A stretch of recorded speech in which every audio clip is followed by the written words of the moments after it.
আজকে কোর্টে একটা দারুণ মামলা উঠেছে বুঝলেন। প্রচণ্ড ভিড়, তিল ধারণের জায়গা নেই, মানুষ গিজ গিজ গিজ গিজ করছে। কি ব্যাপার?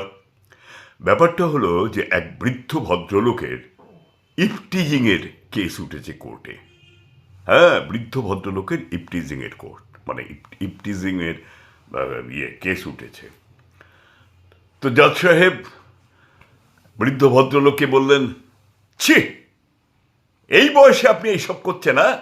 আপনার লজ্জা করে না? ছি ছি ছি ছি। বললো, জাজ সাহেব আমি কিছু বলতে চাই। বলে, কি বলবেন আপনি? আপনার কোনো কথা আমি শুনবো না। ছি, এই আপনার বয়স, আর এই বয়সে আপনি মেয়েদের পেছনে ইপটিজিং করছেন। লজ্জা করেন আপনার? লজ্জা মানে কিচ্ছু নেই। বলো বলো বলো মাই লর্ড, আমার আমার কথাটা আপনি একটু শুনুন। কি শুনবো আপনার কথা? হ্যাঁ, আপনার কথা শোনার কি আছে বলুন। কি বলবেন আপনি? কোনো মার্জনা নেই, আপনার কোনো মার্জনা নেই। আপনার যদি বয়সটা কম হতো আমি ভেবে দেখতুম, কিন্তু আপনার যে বয়স তাতে করে আপনাকে মার্জনা করা যাবে না। বলুন না, আমি মার্জনার কথা বলছি না, আপনি আমার কথাটা শুনুন। বলো, কি কথা? বলো, এই কেসটা আজ থেকে 60 বছর আগের কেস। হ্যাঁ হ্যাঁ, আর আজ থেকে 60 বছর আগের কেস। তখন আমি ইয়াং ছিলাম, বুঝতে পেরেছেন না?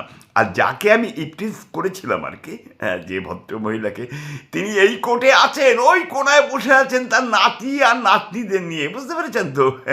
কাছাকাছি আসলে হয় কি, ওই ডেট দিতে দিতে, ডেট বাড়তে বাড়তে 60 বছর আগের কেসটা এতদিনে কোর্টে উঠলো। তাই তো আমি বলছি যে আমি কিছু বলতে চাই। বলো, "ও আচ্ছা আচ্ছা আচ্ছা, এটা পুরনো কেস? ছ্যা ছ্যা ছ্যা ছ্যা ছ্যা ছ্যা ছ্যা ছ্যা।"